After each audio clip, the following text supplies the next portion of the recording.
नमस्कार साथियों, live study Allahabad YouTube channel पे मैं प्रमोद त्रिपाठी आप सभी लोगों का स्वागत करता हूं। दोस्तों, रात के 9:15 बज चुके हैं। हालांकि आज थोड़ा सा जो है वो विलंब हो गया है, इसके लिए क्षमा चाहता हूं। दोस्तों, उम्मीद है कि आप सभी लोगों ने जो है छठ पर्व को, जो लोग छठ पर्व को मनाते हैं, उन लोगों ने छठ पर्व को बहुत ही अच्छे से आप लोगों ने एंजॉय कर लिया होगा।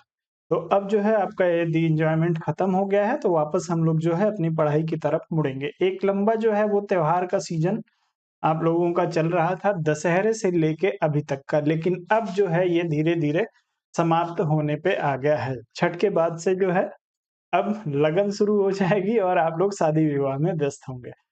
लेकिन आपकी पढ़ाई जो है वो बहुत ही महत्वपूर्ण है। त्योहार सबके लिए अनिवार्य होता है, शादी-विवाह सबके लिए अनिवार्य नहीं है। तो अब आप लोग जो है अपनी पढ़ाई-लिखाई पे फ़ोकस करने का प्रयास करिए। यदि आप उत्तर प्रदेश में टीजीटी, पीजीटी की तैयारी कर रहे हैं, बिहार में टीजीटी, पीजीटी की तैयारी कर रहे हैं, आप ईएमआरएस के एग्ज़ाम की तैयारी कर रहे हैं या कोई भी ऐसा एग्ज़ाम आप तैयारी कर रहे हो या अगले वर्ष से भी यदि करने का सोच रहे हैं, तो अभी से लग जाइए। आप लोगों के लिए जो है दोस्तों बहुत ही शानदार सेशन लेके उपस्थित होता हूँ यूट्यूब पे रात के 9:15 बजे से, जिसमें पॉलिटिकल साइंस के प्रश्नों का एक संग्रह आप लोगों को के लिए जो है ये इसमें करवाता हूँ आप लोगों को। पॉलिटिकल साइंस के प्रश्नों का नियमित रूप से आप लोग अभ्यास करते हैं, तो आज भी हम लोग जो है वो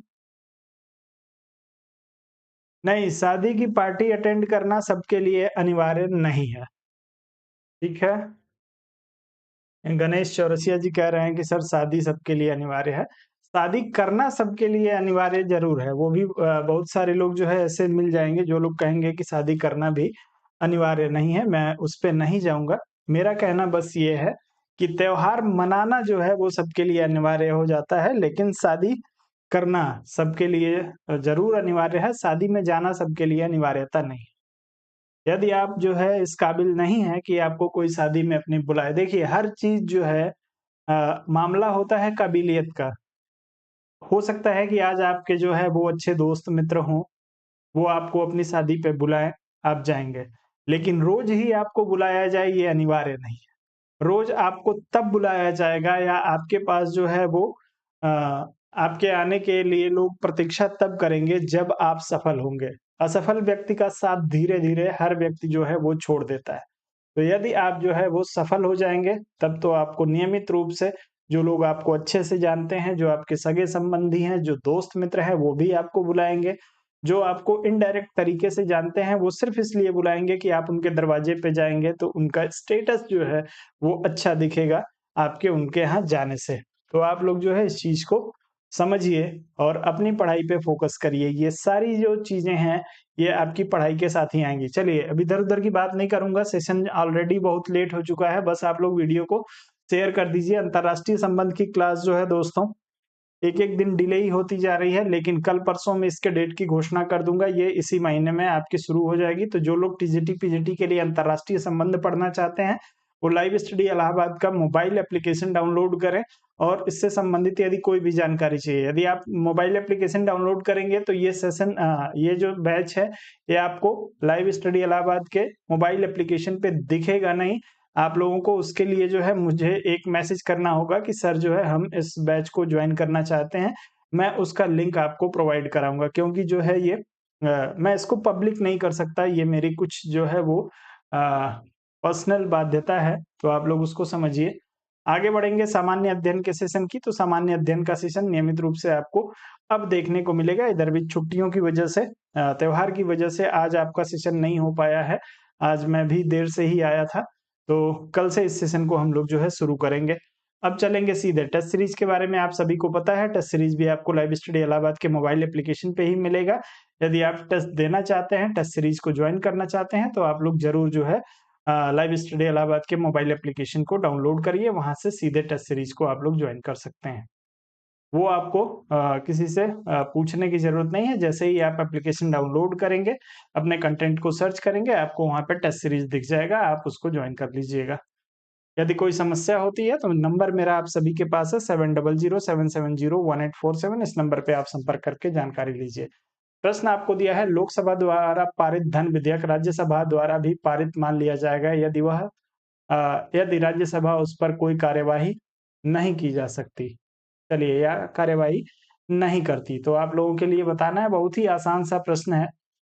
चलिए, धन विधेयक का उल्लेख भारतीय संविधान के किस अनुच्छेद में है? अनुच्छेद बताइए आप लोग। प्रश्न तो आसान है, उत्तर सब लोग कर लेंगे।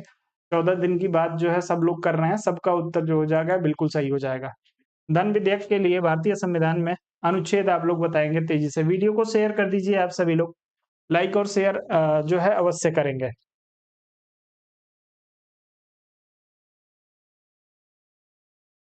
चलें भैया, 110, 108 वाले भी आ गए भैया, 280 वाले भी आ गए। क्या बात है! ध्यान रखिए, सबसे पहले धन विधेयक किसमें आपको मिलेगा? 109 में, ठीक है? और 109 में ही जो है ये स्पष्ट किया गया है कि आपके धन विधेयक के संदर्भ में आपकी लोकसभा का अनन्य अधिकार है। अनन्य अधिकार क्या है भैया? कि राज्यसभा को मात्र 14 दिन का समय दिया जाता है। राज्यसभा जो है 14 दिन से अधिक इस विधेयक को रोक के नहीं रख सकती है। आगे जो है चीज़ों को मैं क्लियर करूँगा, जब अगले प्रश्न पे आऊँगा तो। अगला जो है अनुच्छेद है 110 है, आप लोग इसको भी पढ़िए, ध्यान से धन विधेयक से संबंधित है। तो 2 अनुच्छेद आपको तैयार होना चाहिए, कौन-कौन सा? 109 और 110। यह प्रश्न जो संबंधित है वो आपके अनुच्छेद 109 से संबंधित है, क्योंकि यहाँ पे लोकसभा के अनन्य अधिकार को या लोकसभा के विशेषाधिकार को इनडायरेक्ट तरीके से पूछा गया है। बी विकल्प आपका सही हो जाएगा। आगे बढ़ते हैं। अगला प्रश्न आप लोगों के लिए महत्वपूर्ण है। इस प्रश्न को मैं थोड़ा-सा एडजस्ट करता हूँ ताकि आप लोगों को प्रश्न पूरा मिल सके। अब आप प्रश्न को पढ़िए और ध्यान से उत्तर करने का प्रयास करिएगा। चलिए, प्रश्न दिया हुआ है कि निम्नलिखित क्रियाओं में से कौन-सी ऐसी धन विधेयक को अंगीकार करा लेगी, जो एक बार लोकसभा द्वारा पारित किया जा चुका हो, किंतु राज्यसभा द्वारा संशोधित किया गया हो। लोकसभा ने यदि पारित कर दिया है, लेकिन राज्यसभा ने संशोधन कर दिया है, तब ऐसी स्थिति में क्या होगा आपको बताना है। यह राष्ट्रपति को चला जाएगा, लोकसभा की बैठक में भाग लेने वाले तथा मत देने वाले सदस्यों के 2/3 बहुमत से इसको पारित करना पड़ेगा, दोनों सदनों का संयुक्त अधिवेशन बुलाया जाएगा, या यह पारित समझा जाएगा यदि लोकसभा इसे दोबारा संशोधन को स्वीकार अथवा अथवा अस्वीकार करते हुए पास कर दे तो। तेजी से उत्तर करेंगे इस प्रश्न के लिए। चलें, इस प्रश्न में भी आप लोग तेज़ी से डी विकल्प के लिए उत्तर कर रहे हैं। मैं कलर थोड़ा-सा चेंज कर दूँ। चलिए, बिल्कुल हो गया है। तो मैंने अभी आप लोगों को बताया है कि भारतीय संविधान के अनुच्छेद 109 में जो है वो आपके लोकसभा के अनन्य अधिकार की बात की गई है, यानी धन विधेयक के संदर्भ में लोकसभा को विशेष अधिकार दिया गया है। क्या विशेष अधिकार है भैया? कि धन विधेयक तो सबसे पहले ध्यान रखिएगा कि धन विधेयक केवल और केवल लोकसभा में ही प्रस्तुत होगा। लोकसभा में धन विधेयक को प्रस्तुत किया जाएगा। कोई विधेयक जो है धन विधेयक है या वित्त विधेयक है, इसका निर्णय कौन करेगा? तो भैया आपका लोकसभा अध्यक्ष करेगा। इसको ध्यान रखिएगा। साथ में यदि जो है लोकसभा धन विधेयक को पास करके राज्यसभा को भेजती है, तो राज्यसभा को यह इतनी सहूलियत दी गई है कि 14 दिन के अंदर, ध्यान रखना है आपको, क्या 14 दिन के अंदर वह अपना सुझाव दे सकती है, इस पे इसमें संशोधन करके लोकसभा को सूचित कर सकती है। अब जब वापस लोकसभा से यदि कोई संशोधन होके राज्यसभा से लोकसभा में आता है, तो लोकसभा उसको मानने अथवा न मानने दोनों के लिए जो है दोस्तों एकदम स्वतंत्र है। लोकसभा चाहे तो उस संशोधन को स्वीकार करेगी, लोकसभा चाहे तो उसे अस्वीकार करके लोकसभा इसे 14 दिन के बाद से जो है वो पुनः पारित कर देगी। तो इसमें आपका डी विकल्प जो होगा वो सही हो जाएगा, या पारित समझा जाएगा यदि लोकसभा इसे दोबारा संशोधन को स्वीकार अथवा अस्वीकार करते हुए पास कर दे। जैसे ही दोबारा पास करेंगे लोकसभा, राज्यसभा के कार्यों का जो है वो औचित्य खत्म हो जाता है, उनका संशोधन मानना अथवा न मानना, इनके ऊपर इसका कोई प्रभाव नहीं पड़ेगा। तो आप डी विकल्प के साथ जाइएगा अनुच्छेद 109 के अनुसार। अगला दिया है आर्थिक सर्वेक्षण प्रतिवर्ष संसद में प्रस्तुत किया जाता है। आपको बताना है आर्थिक सर्वेक्षण जो है प्रतिवर्ष कब प्रस्तुत किया जाता है? आगामी बजट के प्रस्तुतिकरण के पूर्व, आगामी बजट के प्रस्तुतिकरण के पश्चात, धन विधेयक के प्रस्तुतिकरण के पश्चात, और उसका बजट के प्रस्तुतिकरण से कोई संबंध नहीं होता है। चारों में से एक को चुनिए, तेजी से उत्तर करिएगा। चलें, तेजी से उत्तर करेंगे। आर्थिक सर्वेक्षण प्रतिवर्ष संसद में कब प्रस्तुत किया जाता है?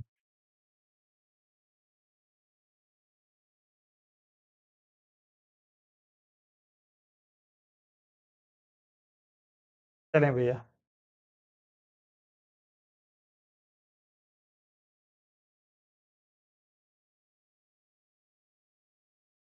तो आप सभी लोग ये विकल्प की बात कर रहे हैं? तो उम्मीद है कि आप सभी को पता होगा, क्लियर होगा, तभी आप लोग ये विकल्प की बात कर रहे हैं। तो भैया आगामी जो है वो वर्ष के बजट के प्रस्तुतिकरण के पूर्व जो चालू वित्तीय वर्ष है, उस चालू वित्तीय वर्ष में पिछला जो बजट प्रस्तुत किया गया था, उस बजट के अनुसार कौन-सा कार्य हुआ है, कितनी उसमें सफलता मिली है, कितनी असफलता मिली है, इन चीज़ों को जानने के लिए, इसका सर्वेक्षण करने के लिए आर्थिक सर्वेक्षण जो है वो प्रस्तुत किया जाता है। आर्थिक सर्वेक्षण के प्रस्तुत करने के बाद ही जो है वो नया बजट लाया जाता है, इसलिए आगामी बजट के पूर्व आप लोग ध्यान रखेंगे पहले, यदि 2024 का बजट लाना होगा उसके पहले आपको आर्थिक सर्वेक्षण देना होगा, आर्थिक सर्वेक्षण के बाद से जो है वो बजट लाया जाएगा 2024 का। उत्तर आपका जो होगा ए विकल्प के लिए बिल्कुल सही हो जाएगा। जी, बिल्कुल। अगला प्रश्न, लेखानुदान बना है, किसके लिए भैया लेखानुदान बना है? कैग की रिपोर्ट पर मतदान के लिए, अप्रत्याशित व्यय को पूरा करने के लिए, बजट पारित होना लंबित होने के कारण निधि आवंटन हेतु, अ, चौथा आपको दिया हुआ है बजट के लिए और पांचवा आपको दिया है उपरोक्त में से कोई नहीं या उपरोक्त में से एक से अधिक। चारों में से किसी एक विकल्प का चुनाव करिए। लेखानुदान किस लिए होता है? बस इतना सा प्रश्न है आप लोगों के लिए।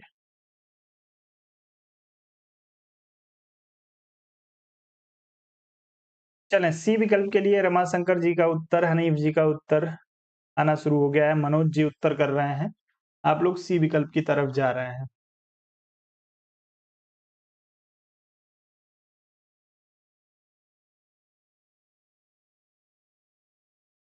चलें, तो जो लोग इसमें सी विकल्प की बात कर रहे होंगे, बजट पारित होना लंबित होने के कारण निधि आवंटन हेतु, भैया जो बजट पारित होने का जो निर्धारित समय है, उससे पहले जो है यदि सरकार को धन की आवश्यकता है या बजट पारित होने के लिए अभी लंबा समय लगने वाला है और उसमें धन की कोई आवश्यकता सरकार को है, तो उसके लिए जो है दोस्तों बजट सरकार जो है वो लेखानुदान जो है वो ले लेती है। आप लोग इसको ध्यान रखें कि बजट पारित होने में लंबित होने के कारण, यानी अभी जो है और समय लगने वाला है और उस समय धन की आवश्यकता है, तो धन जो है वो आवंटित कर लिया जाता है, इसे अगले बजट में जो है वो पास कर दिया जाता है। सी विकल्प आपका सही हो जाएगा, आप लोग सी विकल्प के साथ जाएँगे। अगला प्रश्न आपको जो दिया है, इसको थोड़ा-सा एडजस्ट करता हूँ मैं, धैर्य रखेंगे आप लोग।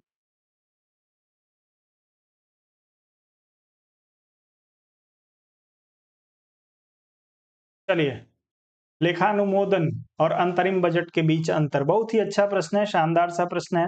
प्रश्न को ध्यान से पढ़ के, समझ के और तभी उत्तर करिएगा। तुक्का लगाने का प्रयास न करेंगे आप लोग।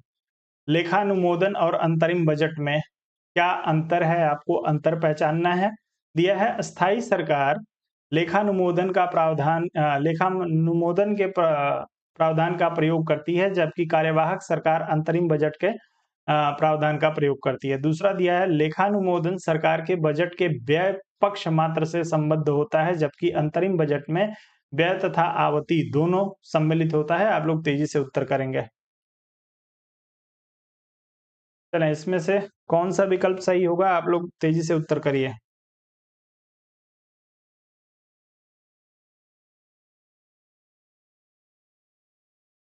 केवल 1, केवल 2, 1 और 2 दोनों,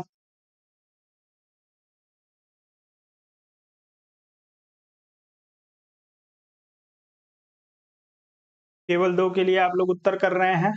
तो भैया अस्थायी सरकार लेखानुमोदन का प्रावधान का प्रयोग करती है और कार्यवाहक अंतरिम बजट का ऐसा नहीं है। कोई भी सरकार जो है अस्थायी सरकार हो, अंतरिम सरकार हो, यदि जो है आपके सरकार को धन की आवश्यकता है किसी कारणवश या जो है वो बजट में अभी लंबा समय बचा हुआ है, तो सरकार क्या करती है?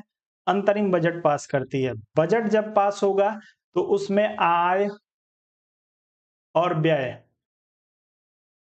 यानी कहाँ से कितनी आय हुई है, कहाँ मुझे कितना खर्च करना है, ये दोनों जो है वो सदन को बताना पड़ता है। लेकिन जब हम लेखा अनुमोदन की बात करते हैं, तो यह सिर्फ जो है अपने व्यय को बताने का जो है वो साधन है।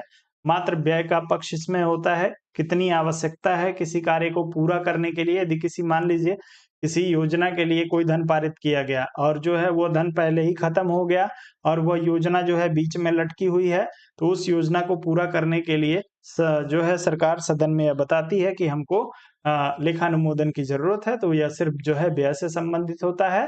जबकि अंतरिम बजट में जो है आय व्यय दोनों का उल्लेख किया जाता है। तो उत्तर आपका जो होगा वो बी विकल्प के लिए सही होगा, ए विकल्प बिल्कुल गलत हो जाएगा। आगे बढ़े, अगले प्रश्न पे चलते हैं। अगला दिया है सामान्य वित्तीय विधायन के चरण में जो है वो कौन-कौन से चरण शामिल हैं? आपको बताना है बजट प्रस्तुतिकरण, बजट चर्चा, विनियोग विधेयक को पारित करना, लेखा अनुमोदन, वित्तीय विधेयक को पारित करना। चारों में से आपको पाँचों में से चुनना है और उसके बाद उत्तर करना है कौन-कौन सा इसमें जो है वित्तीय विधायन के चरण में शामिल है। चलें, उत्तर तेजी से आना चाहिए आप लोगों का।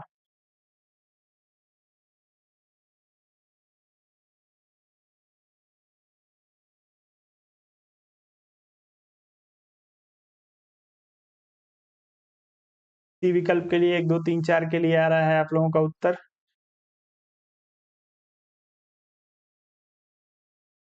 चलें, बाकी लोग भी उत्तर करिए भैया और वीडियो को एक बार शेयर करिए, संख्या आप लोग बढ़ाइए, नहीं तो अब जो है इस सेशन से मेरा इंटरेस्ट धीरे-धीरे खत्म हो रहा है। मैं ईमानदारी से आप लोगों को कह रहा हूँ।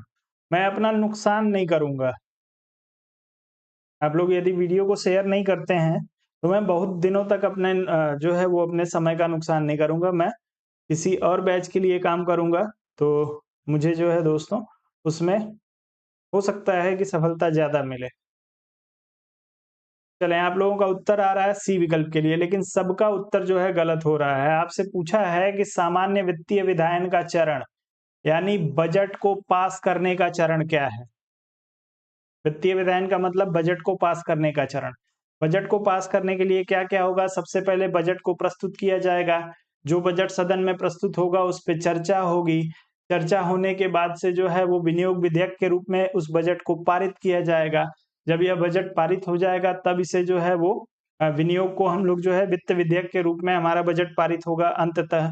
लेकिन लेखानुदान की आवश्यकता कब पड़ती है? जब सरकार को आवश्यकता हो। बिना आवश्यकता के लेखानुदान जो है यह मात्र एक व्यवस्था है। यह इसका चरण नहीं है, आवश्यक नहीं है कि हर बार जो है लेखानुदान पास ही किया जाए। तो यह इसका चरण है। यदि आपने लेखानुदान को समझा नहीं है तब आप आस इस प्रश्न को गलत कर रहे हैं। तो आप लोग इसमें जो है किसके साथ जाएँगे? 1, 2, 3 और 5 के साथ। 1, 2, 3, 5 आपके डी विकल्प में दिया गया है। आप लोग इसमें डी विकल्प का चुनाव करिए, उत्तर आपका बिल्कुल सही होगा। आगे बढ़ते हैं। अगला प्रश्न, कटौती प्रस्ताव का उद्देश्य क्या होता है? आपको बताना है कटौती प्रस्ताव या कट मोशन का उद्देश्य क्या होता है? सरकार की नीतियों पर नियंत्रण करना, सत्ताधारी दल की कार्यवाही को रोकना, बजट प्रस्तावों के खर्च में कमी का प्रस्ताव प्रस्तुत करना, सरकार के सभी वित्तीय लेन-देन को निरस्त करना, उपयुक्त में से कोई नहीं, उपयुक्त में से एक से अधिक। चारों में से किसी एक विकल्प का 5 विकल्प आपको दिए गए हैं। 5 में से किसी एक विकल्प का जो सबसे उपयुक्त विकल्प आपको लगता हो उसका चुनाव कर लीजिए।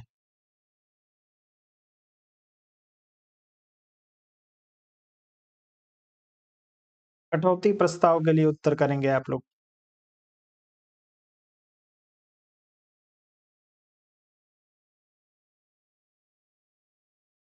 डी विकल्प के लिए उत्तर आ रहा है इस प्रश्न में, ई विकल्प के लिए उत्तर आ रहा है आप लोगों का।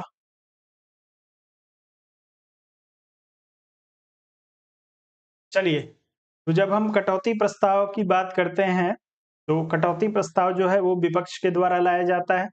सरकार जो है बजट के रूप में जो अपना डेटा प्रस्तुत करती है या जो आय व्यय व्यय जो है वो दिखाती है, विपक्ष जो है उसकी आलोचना करता है। कैसे आलोचना करता है? विपक्ष ये कहता है कि भैया इतने पैसे की आवश्यकता नहीं है, आप जो है सरकारी धन का दुरुपयोग कर रहे हैं।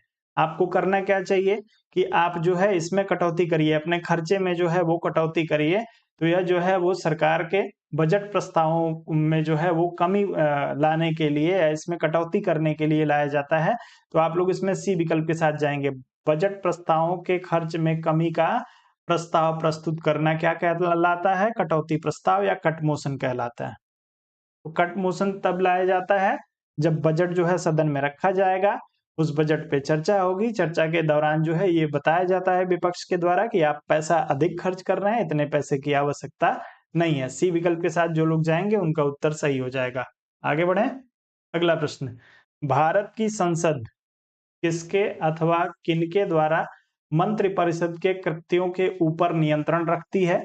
आपको स्थगन प्रस्ताव, प्रश्नकाल, अनुपूरक प्रश्न दिया हुआ है। नीचे आपको एक कूट दिया है, उसके अनुसार उत्तर चुनना है आपको। केवल एक, केवल 2 व 3, केवल 1 व 3 और 1, 2, 3 चारों में से किसी एक विकल्प का चुनाव करिएगा।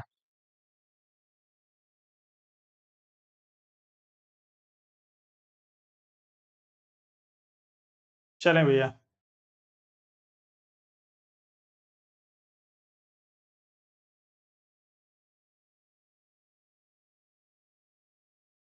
सभी लोग जो है डी विकल्प की बात कर रहे हैं।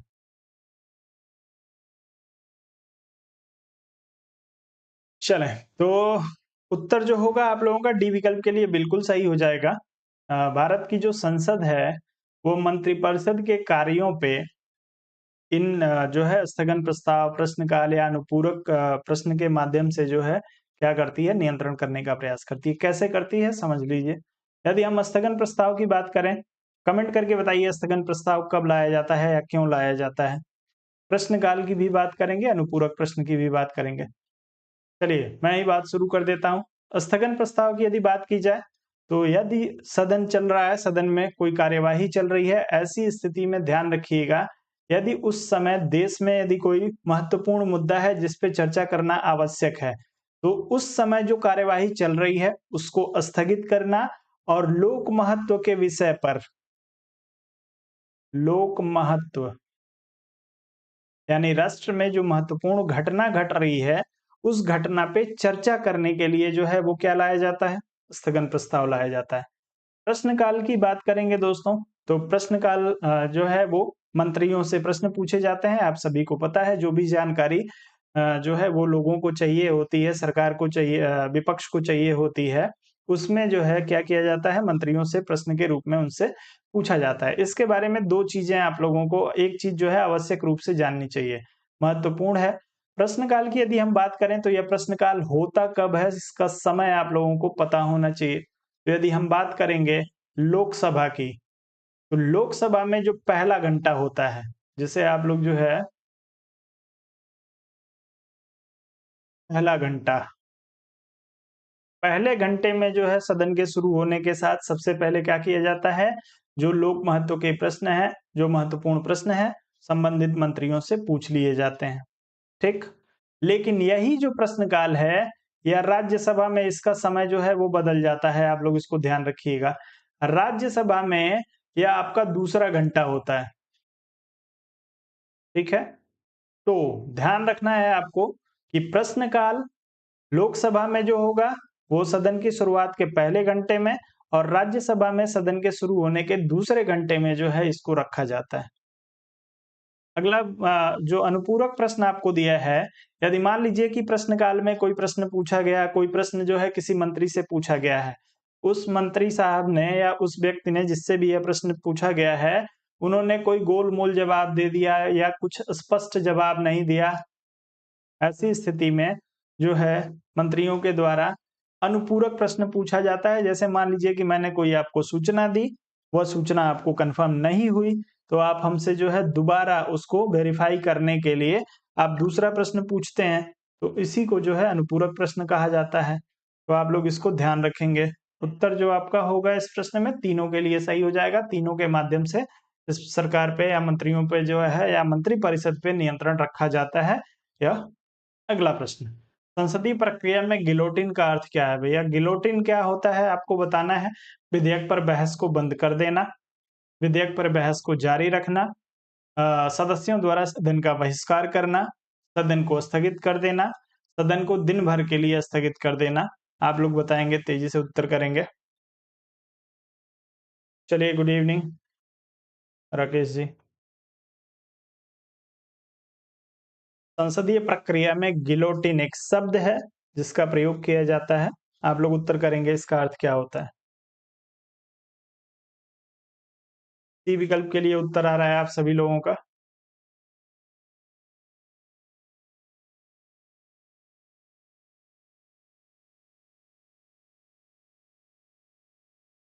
चलें, तो मैक्सिमम लोग जो है इस प्रश्न को गलत कर रहे हैं, आप लोग गलत नहीं करेंगे इस प्रश्न को।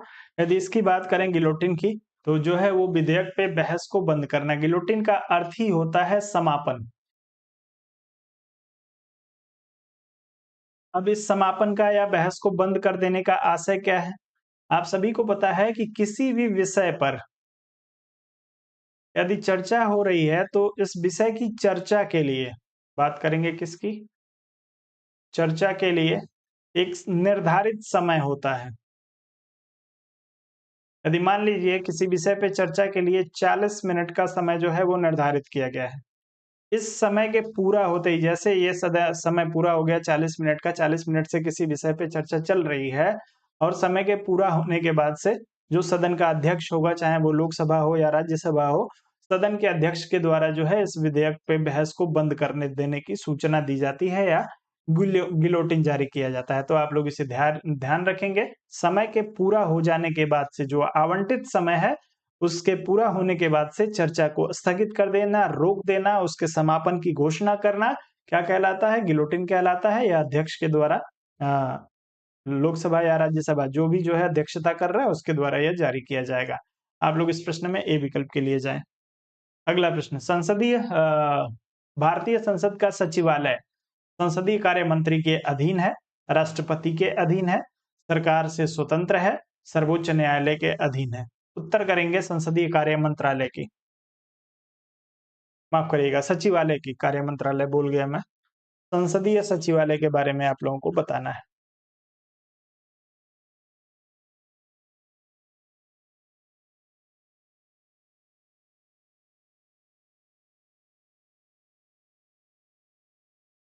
सब लोग सी विकल्प के लिए चुनाव कर रहे हैं।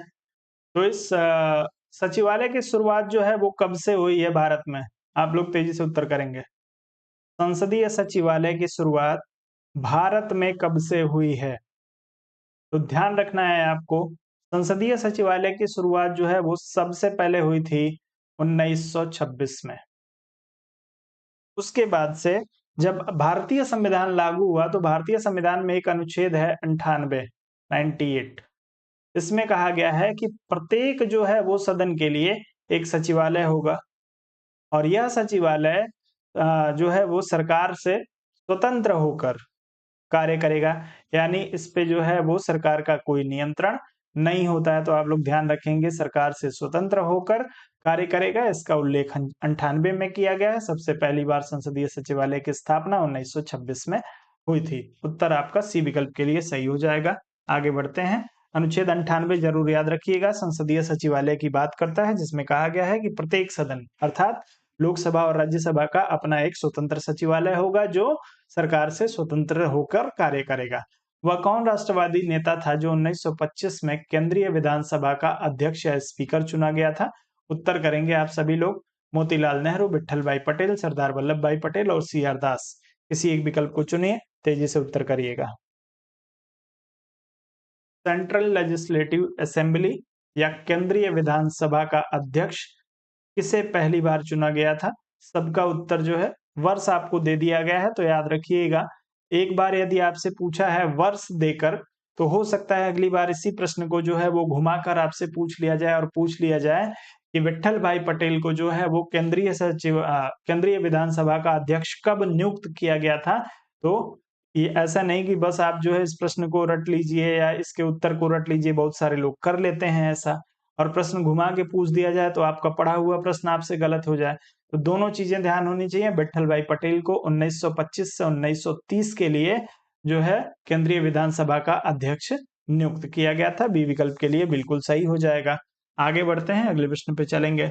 अगला दिया है, भारतीय संसद किस रीति से प्रशासन अर्थात एडमिनिस्ट्रेशन पर नियंत्रण करती है? प्रशासन पे नियंत्रण करने का भारतीय संसद की रीति का जो है वो चुनाव आपको करना है संसदीय समितियों के माध्यम से, विभिन्न मंत्रालयों की परामर्शदात्री समितियों के माध्यम से, प्रशासकों के आवधिक प्रतिवेदन भिजवाकर। चलिए, प्रशासकों को आवधिक से होना चाहिए, यहाँ पे से हो गया है। कार्यपालिका को रीट जारी करने के लिए बाध्य कर। उत्तर तेजी से करेंगे।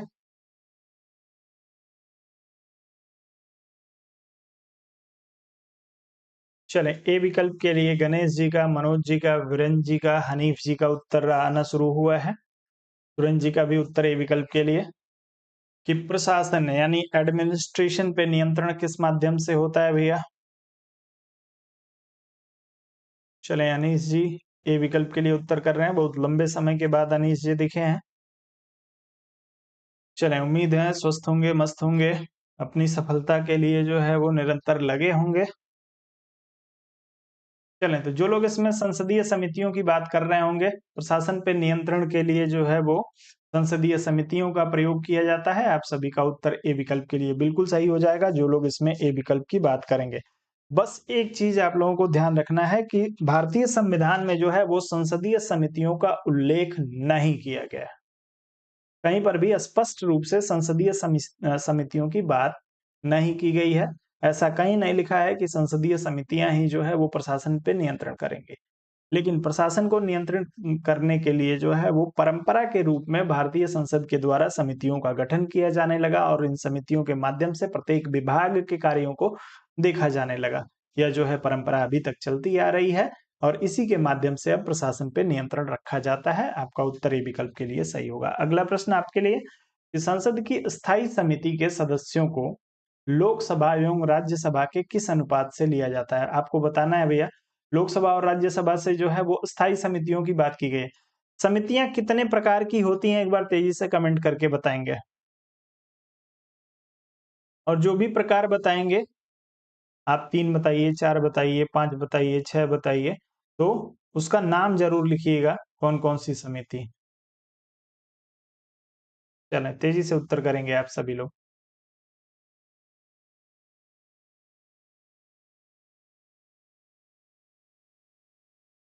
चले, ए विकल्प के लिए उत्तर आ रहा है। रमाशंकर जी जो है वो समितियों की प्रकार की संख्या जो है वो दो तरह की बता रहे हैं। मनीष सिंह जी कह रहे हैं कौन कौन सी। चलिए, बहुत बढ़िया। ध्यान रखिएगा, संसद के द्वारा जो है वो प्रशासन पर नियंत्रण करने के लिए प्रशासन के जो है वो कार्यपालिका के कार्यों को देखने के लिए जो है दो तरह की समितियां बनाई जाती हैं। कौन कौन सी? एक तो भैया आपकी एक हो गई स्थायी और दूसरी हो गई तदर्थ। तो आप लोग इसको ध्यान रखेंगे, तदर्थ समिति और अस्थाई समिति। तदर्थ समिति और स्थायी समिति दो तरह की जो है वो समितियां होती हैं। स्थायी समिति में जो है वो एक समिति को छोड़ के, यदि सिर्फ एक समिति की हम लोग बात करें, कौन सी है वह समिति? तो वह है आपकी प्राक्कलन समिति। प्राक्कलन समिति को छोड़ के लगभग सभी समितियों में जो है वो 2:1 के अनुपात में सदस्यों का चयन किया जाता है। या 2:1 के अनुपात का मतलब क्या है? यानी जितने सदस्य जो है वो लोकसभा के होंगे, उसके आधे सदस्य राज्यसभा के होंगे। ये आपका 2:1 का अनुपात है। यानी दुगने सदस्य किससे? लोकसभा से। इसके आधे सदस्य किससे? राज्यसभा से। ऐसा क्यों किया जाता है कि लोकसभा को दुगना और राज्यसभा को जो है वो आधा दिया गया है? भैया बस इसलिए क्योंकि लोकसभा में सदस्यों की संख्या जो है वो अधिक है, राज्यसभा में सदस्यों की संख्या कम है। तो अनुपात की वजह से ऐसा होता है। आगे बढ़ेंगे, अगले प्रश्न पे चलेंगे। अगला प्रश्न आपको दिया है कि कथनों पर विचार करिए। लोक लेखा तथा सार्वजनिक उपक्रमों की समितियों से राज्यसभा के सदस्य भी संबंधित होते हैं, जबकि प्राक्कलन समिति के लिए सदस्य केवल लोकसभा से ही लिए जाते हैं। दूसरा दिया है संसदीय कार्य मंत्रालय कुल मिलाकर संसदीय कार्यों की मंत्रिमंडलीय समिति के निर्देशन में कार्य करता है। तीसरा दिया है विभिन्न मंत्रालयों में भारत सरकार द्वारा गठित समितियों, परिषदों, मंडलों तथा आयोगों के सदस्य को संसदीय कार्य मंत्री नामित करता है। ध्यान रखिएगा, संसदीय कार्य मंत्री नामित करता है बताया गया है। अब आपको बताना है इसमें से कौन-कौन सा सही है।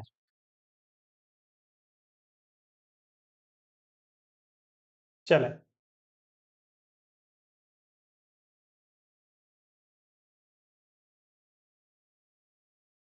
ए विकल्प के लिए 1 और 2 के लिए उत्तर आ रहा है आप लोगों का। डी विकल्प के लिए भी कुछ लोग उत्तर कर रहे हैं। चलिए बहुत बढ़िया।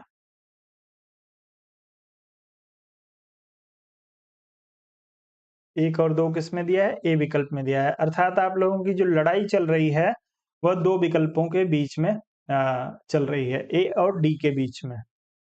चलिए भैया तो देख लेते हैं। पहला दिया है लोक लेखा तथा सार्वजनिक उपक्रम समितियों से राज्यसभा के सदस्य भी संबंधित होते हैं। तो आप सभी को पता है कि आप लोक लेखा समिति की बात करें या सार्वजनिक उपक्रम समिति की बात करें, दोनों में जो है वो 15 और 7 के अनुपात में कुल 22 सदस्य जो है वो होते हैं। ठीक, वहीं कहा गया है प्राक्कलन समिति केवल जो है वो लोकसभा से लोकसभा के लिए जानी जाती है। तो भैया आप सभी को पता है कि अभी मैंने आपको बताया कि यह एक अपवाद है, इसमें केवल और केवल 30 सदस्य जो है वो लोकसभा से ले लिए जाते हैं। एकमात्र समिति है जिसमें आपको जो है वो सभी सदस्य लोकसभा के देखने को मिलेंगे। अगला दिया है कि तो आपका जो है पहला स्टेटमेंट तो बिल्कुल सही है। दूसरा दिया है संसदीय कार्य मंत्रालय कुल मिलाकर संसदीय कार्यों की मंत्रिमंडलीय समिति के में कार्य करता है। तो आप लोगों को ध्यान रखना है कि इसमें मंत्रालय कुल मिलाकर संसदीय कार्यों की मंत्रिमंडलीय समिति के निर्देशन में कार्य करता है। मैंने आपको बताया ही है अभी कि मंत्रिमंडल हो गया या सरकार जो है वो प्रशासन हो गया, इन सब पे नियंत्रण जो है वो संसद इसी के माध्यम से रखती है, समितियों के माध्यम से ही। तो दूसरा भी आपका बिल्कुल सही हो जाएगा। तीसरा दिया है विभिन्न मंत्रालयों में भारत सरकार द्वारा गठित समितियों, परिषदों, मंडलों एवं आयोगों के सदस्यों को संसदीय कार्य मंत्री नामित करता है। तो बिल्कुल जो है दोस्तों ध्यान रखिएगा, संसदीय कार्य मंत्री के द्वारा ही जो है सभी समितियों, परिषदों, मंडलों और आयोगों के अध्यक्षों को अपॉइंट किया जाता है या नामित किया जाता है। तो आपके तीनों विकल्प सही हो जाएंगे। जो लोग डी विकल्प के साथ जा रहे थे उनका उत्तर सही होगा। इसमें कहीं कोई समस्या नहीं है, संसदीय कार्य मंत्री अपॉइंट करता है। यदि आप लोग सोच रहे हैं कि राष्ट्रपति करता हो, लोकसभा अध्यक्ष करता हो या राज्यसभा अध्यक्ष करता हो, तो आप गलत सोच रहे हैं। संसदीय कार्य मंत्री के द्वारा जो है इनको नामित किया जाता है। उत्तर आपका जो होगा डी विकल्प के लिए सही होगा। अगला प्रश्न, अगला दिया है कि संसद की लोक लेखा समिति का प्रमुख कार्य है। आपको बताना है जो लोक लेखा समिति है इसका प्रमुख कार्य क्या होता है। प्रश्न को थोड़ा सा और बड़ा कर दूं कि आपको पढ़ने में असुविधा ना हो। चलें भैया, फिर देखा जाएगा यदि कोई प्रश्न बड़ा आ जाएगा तो फिर से एडजस्ट कर लिया जाएगा।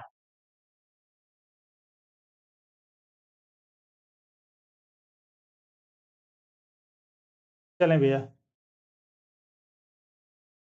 संसद की लोक लेखा समिति का प्रमुख कार्य शासन के वित्तीय लेखों तथा विनिमय तथा कंप्ट्रोलर एवं ऑडिट जनरल की रिपोर्ट का परीक्षण करना, सार्वजनिक क्षेत्र की इकाइयों के उच्च पदों पर नियुक्ति करना, नीति के अनुसार वित्तीय प्रावधान का परीक्षण करना, इनमें से कोई नहीं। चारों में से किसी एक विकल्प का चुनाव करिए और उत्तर तेजी से करिए। इसमें जो है डी विकल्प के लिए भी उत्तर आ रहा है, ए विकल्प के लिए भी उत्तर आ रहा है। चले भैया कोई बात नहीं।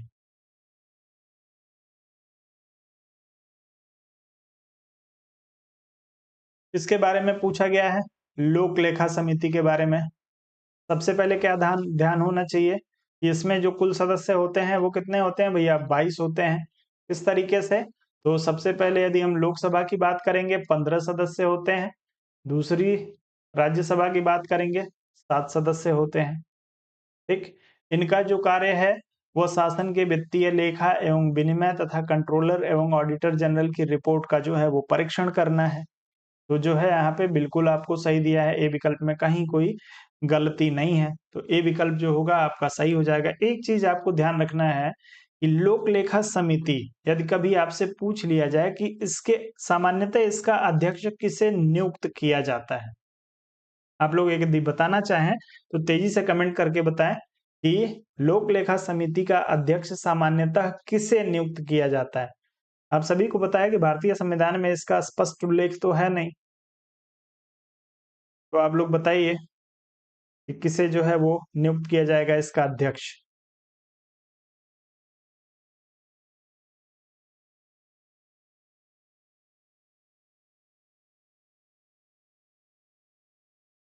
चलिए उत्तर करिए तेजी से आप लोग। मनीष जी का उत्तर आ रहा है लोकसभा के। अब आपका कमेंट अभी देख नहीं पा रहा हूँ। आप लोग तेजी से उत्तर करिए। चलिए ध्यान रखिएगा कि जो लोक लेखा समिति होती है, सामान्यतः इसमें जो है वो विपक्ष के नेता को लोक लेखा समिति का अध्यक्ष बनाया जाता है। पक्ष के लोग जो है वो इसमें इसके अध्यक्ष पक्ष का कोई नहीं बनता है। विपक्ष के लोगों को भरोसा जीतने के लिए या यह बताने के लिए कि हम जो है वो कुछ गलत कार्य नहीं कर रहे हैं या कोई अनियमितता, वित्तीय अनियमितता नहीं हो रही है, सरकार किसी साठ-गांठ से कार्य नहीं कर रही है, या अच्छे से जो है इस बात को कौन बता सकता है? जो विपक्ष का होगा। आपके पक्ष का आदमी तो आपकी कमियों को छुपा लेगा, लेकिन यदि आपके विपक्षी को आपकी यदि कोई कमी मिल जाती है तो वो उसको छुपाएगा नहीं, वो सार्वजनिक कर देगा। या पारंपरिक रूप से जो है यह अवधारणा विकसित हुई है, इसका भी संविधान में कहीं उल्लेख नहीं है। तो आप लोग ध्यान रखिएगा कि इसका अध्यक्ष जो है वो विपक्ष का नेता होता है। आगे बढ़ें, अगला प्रश्न। भारतीय संसद की लोक लेखा समिति के अध्यक्ष को कौन मनोनीत करता है? बहुत ही अच्छा प्रश्न है। मनोनीत किसके द्वारा किया जाता है लोक लेखा समिति के अध्यक्ष को? लोकसभा अध्यक्ष, प्रधानमंत्री, राष्ट्रपति, राज्यसभा के सभापति। चारों में से किसी एक का चुनाव करिए, तेजी से उत्तर करिएगा।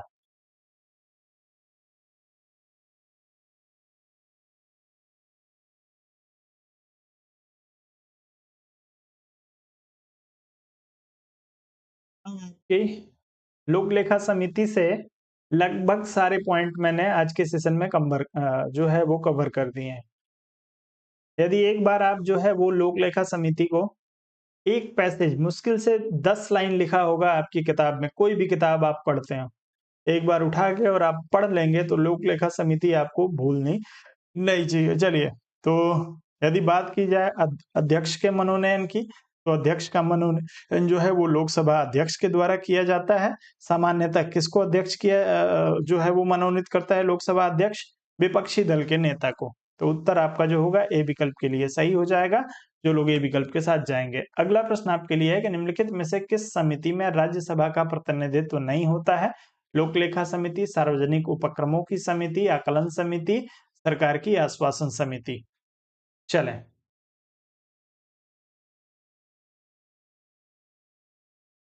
चलें अब एक ही बात को कितनी बार दोहराऊंगा कि जो है 22 सदस्य होते हैं।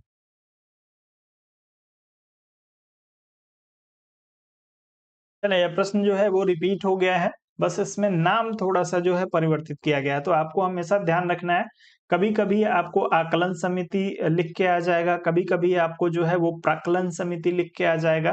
तो इस दोनों नाम जो है एक ही है, आकलन समिति या प्राक्कलन समिति।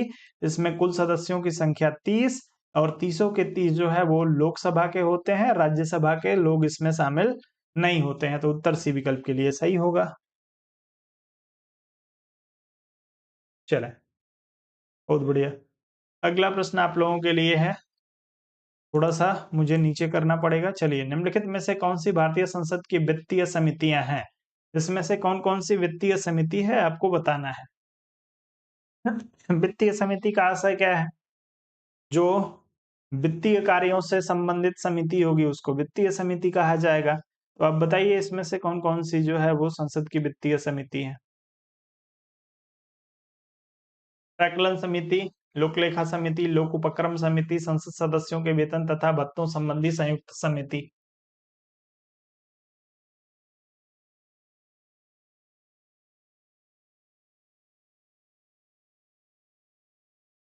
एबीसी के लिए उत्तर आ रहा है आप लोगों का एबीसी, यानी डी को आप लोग छोड़ रहे हैं। कुछ लोग डी विकल्प की भी बात करना शुरू कर दिए हैं। डी विकल्प दिया है, बी, सी और डी, यानी ए विकल्प को छोड़ रहे हैं आप। सी विकल्प के लिए उत्तर आ रहा है मैक्सिमम लोगों का। तो भैया वित्तीय समिति आपसे पूछा है, बस इतना ध्यान रखना है कि संसद की वित्तीय समिति कौन है। तो वित्तीय गतिविधियों पे जो है नियंत्रण किसका किसका होता है? प्राक्कलन समिति का, लोक लेखा समिति का, लोक उपक्रम समिति का। संसदीय सदस्यों के वेतन तथा भत्ते संबंधी जो संयुक्त समिति है या वित्तीय समिति नहीं है, यह व्यक्तिगत कार्यों के लिए एक तदर्थ समिति होती है। इसका कार्य जो होता है सिर्फ वेतन और भत्तों से संबंधित जो है वो चर्चा करना या सुझाव देना होता है। तो आप लोग इसमें यदि 3 को ऊपर से चुन ले रहे हैं एबीसी को, तो उत्तर आपका सही हो जाएगा। सी विकल्प के साथ चले जाइए, कोई दिक्कत आपको नहीं होगी। सभी समितियों में जो है आप सभी को पता है, प्राक्कलन समिति को छोड़ दें तो प्राक्कलन समिति या आकलन समिति 30 सदस्य केवल और केवल लोकसभा से, लोक लेखा समिति और लोक उपक्रम समिति में जो है वो 22 सदस्य होते हैं। और यह किस प्रकार बटे होते हैं, तो 15 और 7 में बटे होते हैं। 15 + 7, 15 लोकसभा से और 7 जो है वो राज्यसभा से। इसको ध्यान रखिएगा। आगे बढ़ते हैं। अगला प्रश्न, निम्नलिखित में से किसके बारे में संसदीय समिति गठित नहीं की गई है? चलिए भैया, सार्वजनिक उपक्रमों के बारे में, सरकारी आश्वासनों के बारे में, आकलनों के बारे में, अल्पसंख्यकों के कल्याण के बारे में। अच्छा सा प्रश्न है, तेजी से उत्तर करेंगे।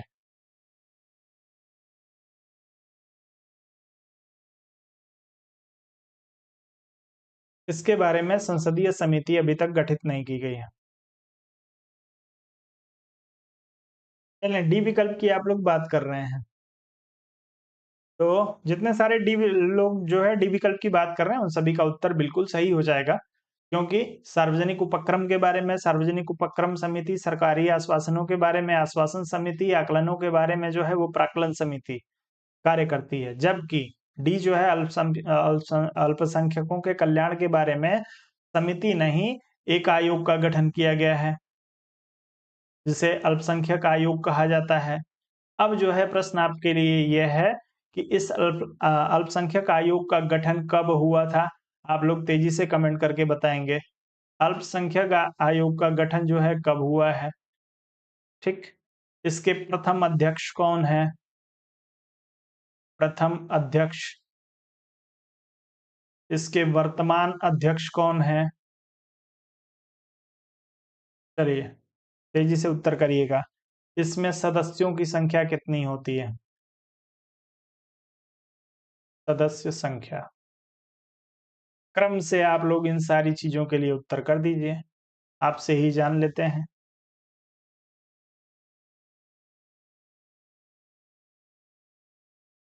कोई उत्तर करना चाहता है? यदि करना चाहते हैं तो करिए, अन्यथा आप लोग नो लिख के भेज दीजिए इन सारे चारों प्रश्नों का। चलिए, एक आध भी इसमें से उत्तर करिए, जो है कब अल्पसंख्यक आयोग का गठन कब किया गया? प्रथम अध्यक्ष किसको नियुक्त किया गया था? वर्तमान अध्यक्ष अल्पसंख्यक आयोग का कौन है? कुल सदस्य कितने होते हैं? कोई उत्तर करने में इंटरेस्टेड है? यस और नो में उत्तर दे दीजिए। यदि इंटरेस्टेड हैं तो इंतजार करूंगा, अन्यथा आगे बढ़ जाऊंगा। समय बर्बाद करने से कोई फायदा नहीं है। सब लोग डी विकल्प की बात कर रहे हैं।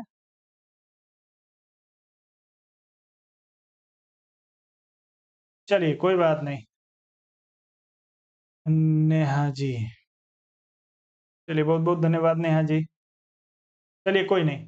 तो यदि हम बात करते हैं अल्पसंख्यक आयोग की, तो यह जो है आपके मई 1993 में जो है अल्पसंख्यक आयोग का गठन किया गया। अध्यक्ष की बात करेंगे तो भैया आप सभी ने जो है वो गैंग्स ऑफ वासेपुर देखा होगा। तो गैंग्स ऑफ वासेपुर के सरदार खान जो है वो इसके पहले अध्यक्ष थे। बस आप लोग इसको दिल से न ले लीजिएगा यदि कोई अल्पसंख्यक समाज से है।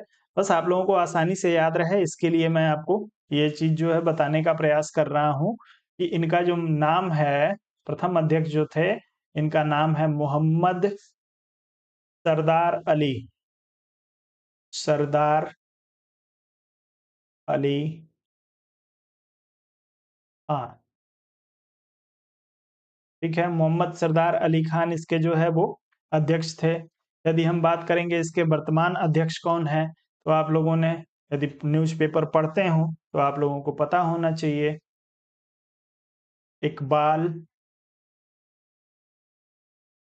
सिंह। इकबाल सिंह जो है इसके वर्तमान अध्यक्ष हैं। कुल सदस्यों की संख्या कितनी होती है? तो भैया 7 सदस्य होते हैं इसमें। 6 मेंबर नहीं, अध्यक्ष उपाध्यक्ष को मिला के कुल सदस्यों की संख्या 7 होती है। यानी एक अध्यक्ष, एक उपाध्यक्ष और इसके बाद 5 सदस्य होते हैं। चलें, डी विकल्प आपका सही हो जाएगा। आगे बढ़िए। अगला प्रश्न, निम्नलिखित युग्मों में से कौन सा सुमेलित नहीं है? आपको बताना है। हिंदू विवाह अधिनियम 1955, हिंदू उत्तराधिकार अधिनियम 1956, 73वां संशोधन संविधान संशोधन, शहरी क्षेत्र के स्थानीय निकायों के चुनाव में महिलाओं के लिए स्थानों का आरक्षण और डी आपको दिया हुआ है सती निरोध अधिनियम 1987। भैया कौन सा इसमें से गलत दिया है, बस उसको आपको पहचानना है। आप लोग तेजी से उत्तर करिएगा।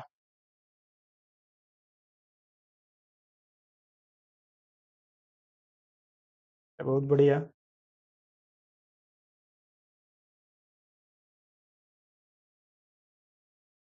सब लोग सी विकल्प का चुनाव कर रहे हैं। क्या गलती है इसमें? गलती आप लोग बताइए। चलिए, वीरेन जी कह रहे हैं 74वां।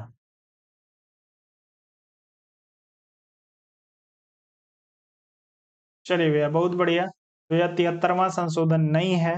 73वां संशोधन जो है वो ग्राम पंचायत से संबंधित है, और वहीं शहरी क्षेत्रों के निकायों के चुनाव में महिलाओं के लिए स्थानों के आरक्षण की यदि बात की जाएगी, तो यह प्रावधान जो है आपके 74वें संविधान संशोधन के माध्यम से किया गया था।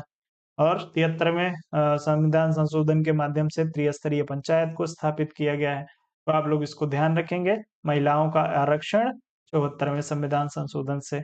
उत्तर आपका सी विकल्प के लिए सही हो जाएगा। अगले प्रश्न पे चलेंगे, बाकी सारा सही दिया है। अनुसूचित जाति और अनुसूचित जनजाति अत्याचार निवारण अधिनियम 1989 प्रवृत्त हुआ है। कब लागू हुआ है आपका अनुसूचित जाति अनुसूचित जनजाति अत्याचार निवारण अधिनियम? 1 जुलाई 1989 को, 30 जनवरी 1990 को, 30 जुलाई 1989 को, 1 जनवरी 1990 को, चारों में से? जी, 73वां संविधान संशोधन पंचायतों से संबंधित है, जबकि 74वां संविधान संशोधन जो है वो शहरी निकायों में महिलाओं के आरक्षण से संबंधित है।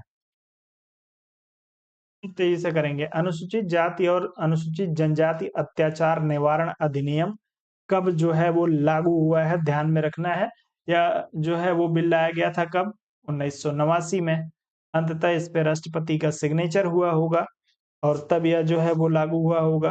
तो लागू होने की बात बता दीजिए, लागू होने की तिथि क्या है?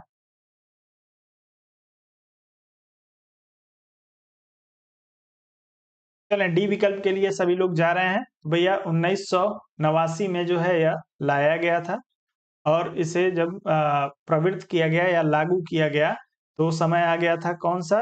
जनवरी 1990। 30 जनवरी 1990 में यह फाइनली राष्ट्रपति के हस्ताक्षर के बाद जो है वो भारत में लागू हो गया। तो बी विकल्प सही होगा। डी विकल्प के साथ आप लोग न जाएं। 30 जनवरी 1990 को लागू हुआ है। ठीक है।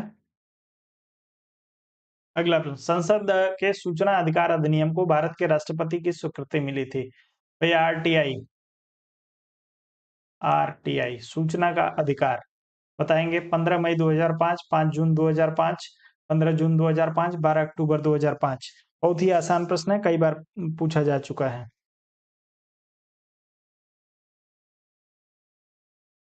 तेजी से आना चाहिए। डी विकल्प के लिए आप लोगों का उत्तर आ रहा है 12 अक्टूबर के लिए।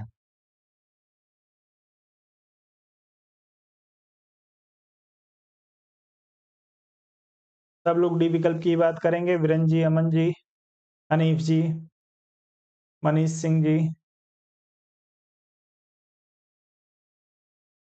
हाँ जी,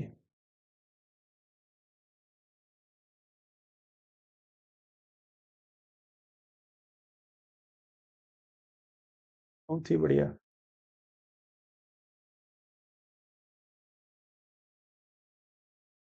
इसने क्या पूछा है, ध्यान से देखिएगा। संसद के सूचना अधिकार अधिनियम को भारत के राष्ट्रपति की स्वीकृति प्राप्त हुई है। स्वीकृति प्राप्त होने और लागू होने दोनों में अंतर होता है।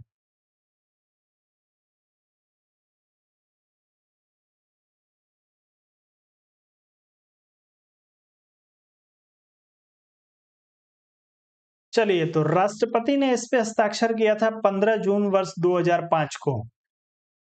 ठीक।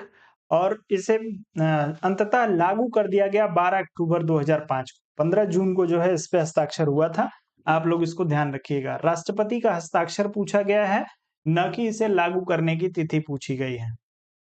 तो राष्ट्रपति के हस्ताक्षर की बात 15 जून 2005 की है, और इसे लागू करने की बात जो है 12 अक्टूबर 2005 की है।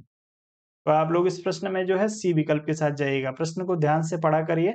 स्वीकृति पूछा हुआ है, संभवतः पहली बार में मैंने ही आपसे मैंने भी गलत ही पढ़ दिया था कि संसद के सूचना अधिकार अधिनियम को कब लागू किया गया। तो यदि मैंने गलत पढ़ा हो तो उसके लिए क्षमा करिएगा, लेकिन आप लोगों के सामने प्रश्न होता है। हो सकता है कि कई बार मैं अज़्यूम करके बोल जाऊँ, लेकिन आपको अज़्यूम करने की ज़रूरत नहीं है, आप लोग प्रश्न को पूरा पढ़िए तभी। यदि मेरी वजह से आपका प्रश्न गलत हुआ है तो उसके लिए क्षमा प्रार्थी हूँ। आगे बढ़ते हैं। अगला प्रश्न आप लोगों के लिए है, इसको थोड़ा-सा एडजस्टमेंट की आवश्यकता है प्रश्न को। चलिए, तो अब आपको प्रश्न जो है वो स्पष्ट दिखाई दे रहा होगा, आप लोग उत्तर करेंगे इसके लिए। चलें, दिया है कि निम्नलिखित में से कौन-सी शब्दावली सूचना का अधिकार अधिनियम 2005 की उद्देशिका में उल्लिखित है? सूचना के अधिकार अधिनियम की उद्देशिका में जो है इसमें से कौन-कौन सी शब्दावली का प्रयोग किया गया है, बस यही आपको बता देना है। जो है उम्मीद कम ही है कि आप में से किसी ने उद्देशिका को पढ़ा हो, याद करने की ज़रूरत नहीं है, लेकिन उम्मीद कम है कि आप लोगों ने पढ़ा हो। कितने लोगों ने जो है इसकी उद्देशिका को पढ़ा है? एक बार आप लोग ज़रूर बताएँगे। सभी लोग डी विकल्प की बात कर रहे हैं। तो दिया है सूचना की पारदर्शिता। आरटीआई किसके लिए है? सूचनाओं की पारदर्शिता के लिए। इसमें कहीं कोई जो है वो अ, पर्दा नहीं रहना चाहिए। सभी सूचनाएँ सबके लिए जो है आवश्यकता पड़ने पर उपलब्ध होनी चाहिए पारदर्शी तरीके से। सूचना को जो है वो सूचना का प्रकटन यानी सूचना को माँगे जाने पे प्रकट किया जाएगा। नागरिकों को अपने जो है वो सूचना दी जाएगी। लोकतांत्रिक आदर्श की जो है वो प्रभुता को स्थापित किया जाएगा। क्या है लोकतांत्रिक आदर्श की प्रभुता? यानी जनता की इच्छा की पूर्ति करना ही हमारी लोकतांत्रिक आदर्श की प्रभुता है, क्योंकि लोकतंत्र किसके लिए है? जनता के लिए। तो इन सभी शब्दों का प्रयोग जो है आपके आरटीआई का जो प्रिएम्बल है, आरटीआई का की जो प्रस्तावना है उसमें किया गया है। डी विकल्प सही है, कहीं कोई समस्या नहीं है। आगे बढ़ें, अगले प्रश्न पे चलेंगे।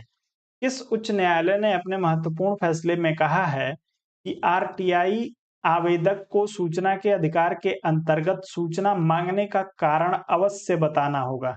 भैया, एक हाई कोर्ट है जिसने यह कह दिया था अपने फैसले में, कब कहा था ये बताने का प्रयास करिएगा।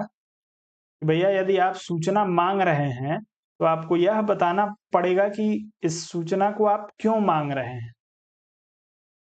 कई बार जो है इस आरटीआई का दुरुपयोग भी होता रहा है, हो रहा है हमारे देश में। इस दुरुपयोग को नियंत्रित करने के लिए जो है मद्रास हाई कोर्ट के द्वारा, मद्रास उच्च न्यायालय के द्वारा आपके सूचना के अधिकार पे जो है एक वर्डिक्ट दिया गया और कहा गया कि भैया यदि आप सूचना माँग रहे हैं आरटीआई के तहत, तो सबसे पहले आप ये बता दीजिए कि आप सूचना क्यों माँग रहे हैं, ठीक है? और यह फैसला जो है मद्रास हाई कोर्ट ने 2014 में दिया था। तो मद्रास हाई कोर्ट के फैसले के अनुसार यदि आप सूचना माँगते हैं, तो आपको क्या करना पड़ेगा? सबसे पहले यह बताना पड़ेगा कि यह सूचना मैं क्यों माँग रहा हूँ, इसकी मुझे क्या आवश्यकता है? उत्तर डी विकल्प के लिए सही होगा। अगला प्रश्न, भारत द्वारा राष्ट्रीय हरित अधिकरण या एनजीटी जिसे आप लोग कहते हैं की स्थापना हुई थी। कब की गई है एनजीटी की स्थापना? वर्ष 2007, 2008, 2009 या 2010। चारों लगातार आपको विकल्प दिए गए हैं। चारों में से किसी एक का प्रयोग जो है उत्तर कर दीजिए। एनजीटी।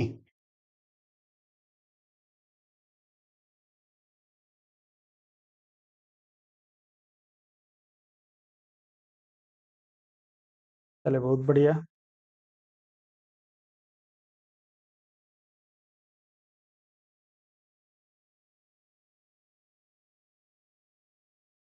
क्षमा करिएगा।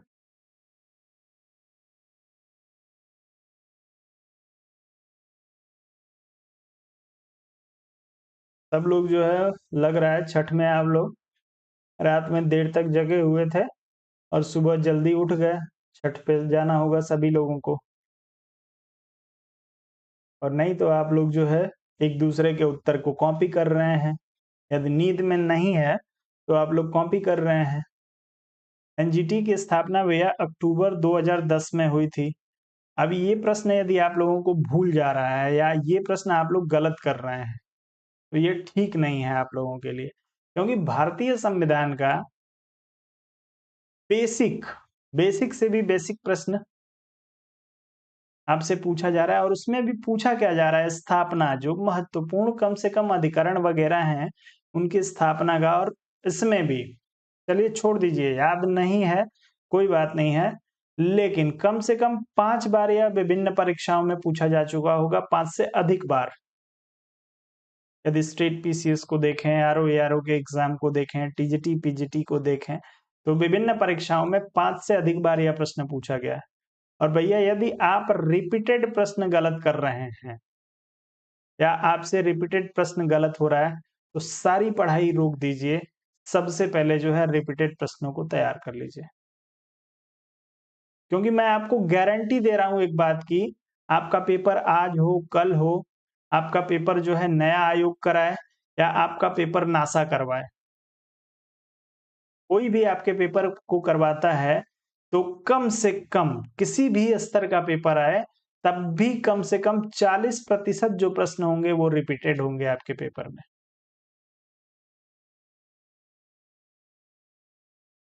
तो ध्यान रखिए, इस 40% प्रश्नों में यदि आप 2 प्रश्न गलत कर देते हैं रिपीटेड प्रश्नों को, तो आप सीधे बाहर हो जाएंगे, मेरी बात को मान लीजिए।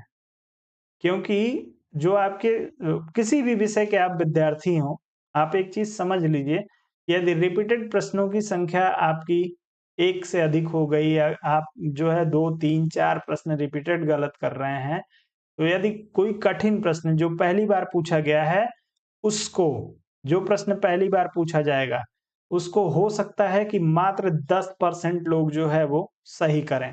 इसका मतलब क्या है? 90% लोग गलत करेंगे। तो नए प्रश्न को यदि आप गलत करते हैं, तो आप मात्र 10% लोगों से पीछे होंगे। लेकिन यदि आप रिपीटेड प्रश्न को गलत कर रहे हैं, तो आप इस 90% में आएँगे। इस चीज़ को ध्यान रखिए, डी विकल्प सही होगा। अगला प्रश्न, लॉकडाउन के दौरान भारत सरकार के द्वारा प्रयुक्त असाधारण शक्तियों को विधिक आधार निम्नलिखित में से किस कानून से प्राप्त हुआ?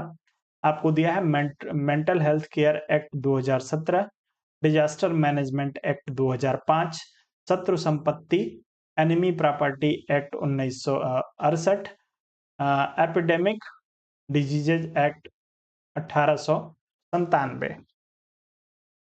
तेजी से उत्तर करिएगा इस प्रश्न के लिए। लॉकडाउन के दौरान असाधारण शक्तियों को विधिक आधार किन कानूनों के माध्यम से मिला था? क्या थी असाधारण शक्तियां या कौन से अधिकार जो है आपके इन एक्ट के माध्यम से सरकार को मिल गए थे? तेजी से उत्तर करिए।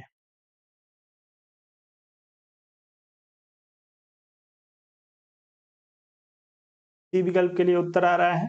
चलिए बात करेंगे मेंटल हेल्थ केयर एक्ट 2017 की। तो देखिए सबसे पहले लॉकडाउन में समझ लीजिए हुआ क्या था। अब चूंकि आप सभी लोगों ने इसको भुगता है तो आपको पता ही होगा। आपको आपके ही घर में जो है वो क्या कर दिया गया था, कैद कर दिया गया था, रोक दिया गया था। ऐसा क्यों किया गया था? ऐसा जो है वो 2 एक्ट के माध्यम से। एक तो डिजास्टर मैनेजमेंट, यदि कोई ऐसी आपदा आ जाती है जिसमें मानवीय हस्तक्षेप और जो है वो खतरनाक हो सकता है, आपके ऊपर जो है वो प्रतिबंध लगाया जा सकता है कि भैया आप वहां ना जाइए जिस क्षेत्र में यह जो है डिजास्टर है। दूसरा जो एपिडेमिक एक्ट है वह यह कहता है कि यदि कोई एपिडेमिक फैल गया, कोई बीमारी जो है वो तेजी से फैल रही है, तो उसको नियंत्रित करने के लिए सरकार जो है आवश्यक कदम उठा सकती है। अब सरकार ने ये देखा कि भैया यदि लोग घर से बाहर निकलेंगे, एक दूसरे के संपर्क में आएंगे, तो ट्रांसमिशन जो है वो वायरस का तेजी से होगा। इसके लिए आवश्यक क्या है? तो लोगों को घर में रोक देना। तो ये 2 जो कानून हैं आपके, इन दोनों कानूनों के माध्यम से सरकार को आपको जो है आपके घर में कैद करने का अधिकार मिल गया था। बाहर आप जा रहे होंगे तो आपको लाठी डंडों से सरकार आपकी पूजा कर रही होगी, स्वागत कर रही होगी। सी विकल्प आपका सही हो जाएगा। उम्मीद है आज का सेशन आप लोगों को पसंद आया होगा। तो आप लोग जो है वीडियो को ज़रूर शेयर कर दीजिएगा। लाइक ना किया हो तो वीडियो को लाइक करिए। और बार-बार आपसे कह रहा हूँ कि अब टीजीटी पीजीटी से, क्योंकि टीजीटी पीजीटी के लिए मैं आप लोगों के लिए लगभग जो है वो साल भर से अधिक का समय हो गया है। आप लोगों की संख्या बहुत अच्छी जो है वो हुआ करती थी। संख्या आप लोगों की जो है 1/3 हो गई है। अपनी संख्या को आप लोग बढ़ाइए, नहीं तो मेरा भी इंटरेस्ट अब इसको कराते इंटरेस्ट धीरे-धीरे खत्म हो रहा है। तो मैं इसको सेशन को कन्वर्ट कर दूँगा किसी और एग्ज़ाम में। फिलहाल जो है अभी जब तक बिहार का एग्ज़ाम है, तो ये सेशन अब बिहार की तरफ जो है वो ज़्यादा झुका हुआ आपको देखने को मिलेगा। बिहार के टीजीटी, पीजीटी को देखते हुए इस सेशन को बिहार के लिए डेडिकेटेड करते हैं और इसको करते हैं। उसके बाद यदि आप लोग अभी थोड़ा-सा मेरा सहयोग नहीं करते हैं, वीडियो को शेयर नहीं करते हैं, लोगों तक नहीं पहुँचाते हैं, संख्या आप लोग अपनी वापस जो पुरानी संख्या है उसको ले आने में मेरी मदद नहीं करते हैं, तो भैया इस सेशन को कन्वर्ट करूँगा मैं किसी और सेशन में। और साथ ही आप लोग जो है यदि आरओ एआरओ की परीक्षा की तैयारी कर रहे हैं, एपीएस के एग्ज़ाम की तैयारी कर रहे हैं, बिहार टीजीटी, पीजीटी की तैयारी कर रहे हैं, इसमें आप सभी को पता है 40 जीएस के प्रश्न आएँगे या कोई भी ऐसा एग्ज़ाम जिसमें आपसे सामान्य अध्ययन का प्रश्न पूछा जाता है, तो आप इसके लिए जो है हमारे साथ लाइव स्टडी इलाहाबाद के मोबाइल माफ़ करिएगा यूट्यूब चैनल पे सुबह 10 से सवा 10 बजे जुड़ जाइए। यहाँ पे सामान्य अध्ययन के प्रश्नों का एक संग्रह लेके उपस्थित होता हूँ। साथ ही अंतर्राष्ट्रीय संबंध के बैच के लिए काफ़ी दिनों से ये जो है वो आपका डिले होता जा रहा है, तो अंतर्राष्ट्रीय संबंध का बैच शाम के 5 बजे से लाइव स्टडी इलाहाबाद का जो मोबाइल एप्लीकेशन है, प्ले स्टोर पे जाइए, मोबाइल एप्लीकेशन को डाउनलोड करिए और वहाँ से आप जो है इसको इस बैच को आप लोग जो है जॉइन कर सकते हैं। बस दिक्कत ये है कि यह एप्लीकेशन पे आपको यह बैच शो नहीं होगा। तो आप लोग जब इस जो लोग इसमें इंटरेस्टेड होंगे बैच को जॉइन करने के लिए, वो लोग बस मुझे मेरे नंबर पे 7007701847 इस नंबर पे एक मैसेज आप मुझे कर दीजिएगा, सर मुझे जॉइन करना है। मैं एप्लीकेशन पे आपको एक्सेस दे दूँगा क्योंकि यह बैच आपका विज़िबल नहीं होगा। वो मेरी कुछ समस्या है या मेरी कुछ बाध्यता है जिसकी वजह से यह बैच विज़िबल नहीं हो पा रहा है। तो आप लोग इसके लिए मुझे बस एक मैसेज कर देंगे, आपको अंतर्राष्ट्रीय संबंध के बैच में ऐड कर दिया जाएगा। सारी क्लासेस जो होंगी इसकी आप सभी को पता है कि लाइव होती हैं, तो लाइव ही क्लास होगी, कोई भी ऑफलाइन क्लास इसमें नहीं होगी। अंतर्राष्ट्रीय संबंध के एक-एक टॉपिक को आपके लिए कॉन्सेप्ट के साथ क्लियर करवाऊँगा, आपके नोट्स को भी तैयार कराऊँगा। एक बार पढ़ने के बाद आपको दोबारा अंतर्राष्ट्रीय संबंध को कहीं पढ़ने की आवश्यकता नहीं पड़ेगी। साथ ही आप लोग जो है पॉलिटिकल साइंस के लिए हमारे साथ रात के सवा 9 बजे से रोज़ जुड़ते ही हैं, तो आपको इसके बारे में बताने की आवश्यकता नहीं है। महत्वपूर्ण जो है आप लोगों के लिए टीजीटी, पीजीटी का पॉलिटिकल साइंस का टेस्ट सीरीज़ है। इस समय हम लोग भारतीय संविधान को कर रहे हैं।